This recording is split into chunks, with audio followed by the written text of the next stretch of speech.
এখন কি অবস্থা আছে, সবাই তো এখন বসার মতো তো জায়গা নাই, যে একটা একটা পার্টি বিছায় বসবে তার মতো ক্ষমতা নাই। ছেলে মেয়ে নিয়ে দাঁড়ায় আছি, এক বাচ্চায় যে এটা প্রতিবন্ধী আমাদের বাচ্চা, তো এটা নিয়ে এটার সব রিপোর্ট টিপুট পর্যন্ত পুড়ে গেছে। এই যে 22 তারিখে দেওয়ার কথা, আমরা পঙ্গুতে চিকিৎসা করতেছি, এমন কিছুই বাইর করতে পারি না। সায়ার পাঁচ যে আসবে, রাস্তাটা তো চিপা, আসতে ওনাদের কষ্ট হয়েছে, দুই দিক দিয়ে আস্তে আস্তে তো সব পুড়ে গেছে, আমরা কিছুই বাইর করতে পারিনি। আমাদের বাচ্চা নিয়ে চলতে ফিরে কষ্ট, এই যে দাঁড়ায় রয়েছে, একটা বসারও জায়গা নেই। ঈদের আগে তো 3 দিন আগে মাত্র সাদা ছিল, এখন তো আর সাদ নাই গে। সামনে একটা ঈদ আসলো, ছেলেগুলো আশা আসলো একটু ভালোভাবে কইব, হ্যাঁ তো কইতে পারলাম না। আমার তো সবই শেষ, 180 মতো রুম আসলো, সবাই নিঃশ্বাস হয়ে গেছে, কিচ্ছু নাই।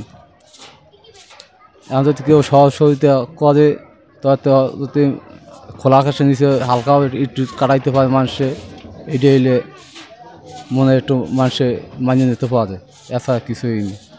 আমরা খুব অভাবে আছি, কারণ আমাদের ফ্যামিলি আছে, পরিবার আছে, তাদেরকে কিছু দিতে মনে চায়, কিন্তু আমরা আর্থিক অবস্থার কারণে কিছু দিতে পারতেছি না।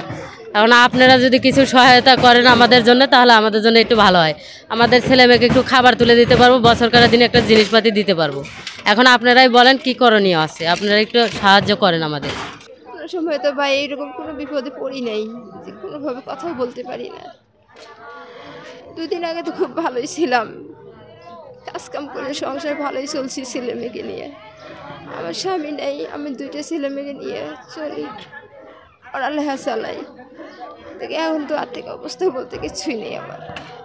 আর ছেলে মেয়েকে কীভাবে পড়ালেখা করাবো, কীভাবে চলবো, নিজে চলার মতো কোনো দিয়ে নেই। মনে করুন আমরা গভীর ঘুমে আসছিলাম, ঘুমেতে হলো সেহরি খাওয়ার টাইমেই 3টা বাজে আগুন লাগছে। ট্রান্সমিটার বারাস্ট হয়ে আগুন ফুলকি পড়ে গিয়া বাঙ্গারির দোকানে লাগিয়ে জ্বলিয়া উঠছে। অনেক চেষ্টা করছে, দোকান ভাঙতে পারে নাই, আগুন নিবাইতে পারে না, অনেক পানি কান্দি দিতে আশেপাশের মানুষে পারে নাই। ফায়ার সার্ভিস আইতে আইতে এইদিকে পানি আইতে আইতে এইদিকে আমরা পুরে শেষ।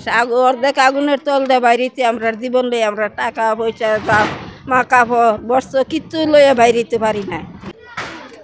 এখানে বস্তিবাসী যারাই ছিল, ঠিক আছে, এখানে অনেক কিছুই ক্ষয়ক্ষতি হয়েছে। এখানে সাধারণ লোকজন ছিল, তো সবাই মনে করেন যদি সাহায্যের হাত বাড়ায় দেয় তাহলে মনে করেন মোটামুটিভাবে মানুষের কনসিডার হইতো। যেমন আমিও একটা রুম নিয়ে ছিলাম এই কর্নারে, যেমন আমারও প্রায় 20-25 হাজার টাকার মতো ক্ষতি হয়েছে, আমি ব্যাচেলার ছিলাম।